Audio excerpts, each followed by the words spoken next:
जय हिंद, नमस्कार, सत श्री अकाल, आदाब। कैसे हैं आप सभी? मैं उम्मीद करती हूँ आप सभी लोग अच्छे होंगे, स्वस्थ होंगे, अच्छे से पढ़ाई कर रहे होंगे। आज के इस सेशन को हम फटाफट से स्टार्ट कर देते हैं और इस सेशन का हमारा पहला क्वेश्चन है, आपसे पूछ रहा है कि यूनिसेफ का स्थापना दिवस 2024 में कब मनाया गया? यूनिसेफ फाउंडेशन डे कब सेलिब्रेट किया गया? देखो, ये सेलिब्रेट किया गया 11 दिसंबर को। इतना तो ठीक है मैम, लेकिन ये यूनिसेफ होता क्या है? जरा हमें इसके बारे में भी तो पता हो। तो देखो, जो यूनिसेफ होता है ये क्या है? United Nation International Children's Emergency Fund, यानी कि ये इंटरनेशनल लेवल पर एक संस्था है जो बच्चों के संरक्षण का काम करती है, बच्चों के लिए जो काम करती है। ठीक है, ये यूनिसेफ है। ठीक है मीसेफ नहीं। ठीक है, इतनी चीजें क्लियर है।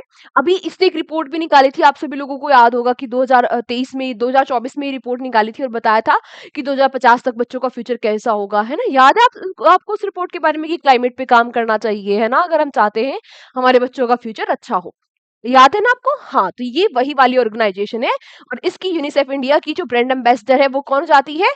कौन जाती है? हाँ, करीना कपूर, यही वाली। ठीक है, 11 दिसंबर को सेलिब्रेट किया। इस बार इसका 78 स्थापना दिवस मनाया गया। बात करें थीम के बारे में, इंपॉर्टेंट हो जाती है थीम है इसकी लिसन टू द फ्यूचर, इसकी थीम हो जाती है। हेडक्वार्टर्स इसके है न्यूयॉर्क, यूएसए में। बात करें इसकी एग्जीक्यूटिव डायरेक्टर के बारे में तो ये हो जाती है कैथरीन एम रसेल, इनका नाम भी आप याद रखना। अगला प्रश्न आपसे क्या पूछ रहा है? अगला प्रश्न आपसे पूछ रहा है कि अभी हाल ही में किसको एक्टिंग सेक्रेटरी बना दिया गया है? बीसीसीआई, यानी कि board of control for cricket in India, जो हमारे देश में क्रिकेट को कंट्रोल करता है, उस बोर्ड के कार्यवाही अध्यक्ष किसको बना दिया गया है? तो ये बन गए हैं कौन? जयशाह? अरे नहीं रे भाई, जयशाह तो क्या बन गए हैं?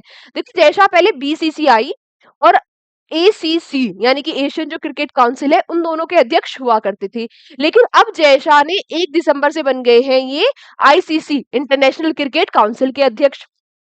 अब इनकी जगह पे कार्यवाही अध्यक्ष बने हैं देवजीत शिकाई। देवजीत शिकाई जी अब ये अध्यक्ष बन गए हैं। क्लियर इतनी चीजें? नेक्स्ट आपसे क्या पूछ रहा है? Recently which state has become the first state in India to fully implement e marketplace GeM system. आपसे पूछ रहा है कि वो कौन सा राज्य बन गया है जिसने पूरी तरीके से राज्य ई मार्केट प्लेस सिस्टम को, मार्केट प्रणाली को पूरी तरह से लागू कर दिया है। ठीक है? अब ये जो स्टेट बन गया है, ये कौन सा स्टेट बन गया है? हाँ, ये वही स्टेट बन गया है जहां इस बार कुंभ मेले का आयोजन होने वाला है ना, जिसने अपना 76 डिस्ट्रिक्ट भी बना दिया है। किसको? कुंभ मेला डिस्ट्रिक्ट, है ना? कुंभ मेला डिस्ट्रिक्ट याद है आप सभी को? पढ़ा था हमने इसके बारे में। कौन सा स्टेट हो जाता है ये? कौन सा स्टेट है? हाँ, ये हो जाता है कौन सा स्टेट? उत्तर प्रदेश। अब ये बेसिकली है क्या कि भाई जो गवर्नमेंट बायर्स है वो सामान को और सर्विसेज को परचेज कर सकते हैं। इस स्कीम के तहत ये होने वाला है। नेक्स्ट आपसे क्या पूछ रहा है? Where will India first integrated water management city cum learning centre be set up? आपसे पूछा जा रहा है भारत का पहला, और पहला सुनते ही इंपॉर्टेंट हो जाता है ना, क्योंकि सारी पहली चीजें इंपॉर्टेंट होती है, एग्जामिनर की थोड़ी फेवरेट रहती है। तो आपसे पूछ रहा है भारत का पहला एकीकृत अपशिष्ट प्रबंधन शहर सह शिक्षण केंद्र कहाँ पर स्थापित किया जा रहा है? देखो, आपको पता है ना, अभी जो वेस्ट वाटर मैनेजमेंट है इसके लिए जो सिटी है वो तो इसके लिए बनाया जा रहा है। इसके साथ साथ वो सिटी क्या भी करेगा? शिक्षण भी देगा, ट्रेनिंग भी देगा कि कैसे ये मैनेजमेंट किया जाता है। इसलिए क्या बनने वाला है? सिटी कम लर्निंग सेंटर बनने वाला है। तो इंपॉर्टेंट क्वेश्चन हो गया। तो कौन सा शहर शहर हो जाता है ये? तो ये कौन सा शहर हो जाता है? गोरखपुर, है ना? गोरखपुर कहाँ पे है? फटाफट से बताओ मुझे, किस राज्य में है गोरखपुर? इसका एम क्या है? इसका एम है create a garbage free environment, कि भाई कचरा मुक्त वातावरण का निर्माण करना इसका एम हो जाता है। अगला आपसे क्या पूछ रहा है? Recently India post release a special set of post cards with a picture of हुम। अभी हाल ही में जो हमारी भारतीय डाक है, इसने पोस्ट कार्ड्स निकाले हैं। आपसे पूछ रहा है उन पे किसकी पिक्चर है? तो इन पे किसकी पिक्चर जाती है? इन पे पिक्चर है पेंगुइन की। किसकी पिक्चर है? पेंगुइन की।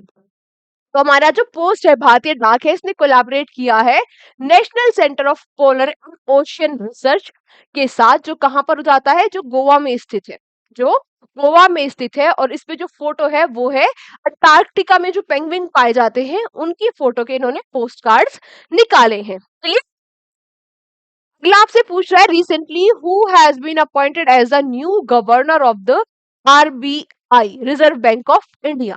अभी हाल ही में Reserve Bank of India RBI के नए गवर्नर कौन बन गए हैं? तो आरबीआई के नए गवर्नर 26th गवर्नर बन गए हैं कौन? ये बन गए हैं संजय मल्होत्रा। कौन बन गए हैं? सॉरी, संजय मल्होत्रा। आप लोग मुझे फटाफट से बताओ कि 25th गवर्नर कौन थे?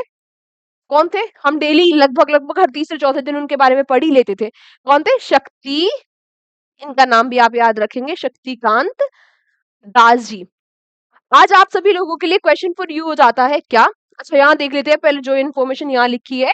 इसके हेडक्वार्टर है मुंबई में और स्थापना हुई थी 1 अप्रैल 1935 को। ये हम सभी को पता है ना? पता है। तो आपके लिए क्वेश्चन फॉर यू है, आपको बताना है कि आरबीआई के फर्स्ट गवर्नर और फर्स्ट इंडियन गवर्नर कौन थे, है ना?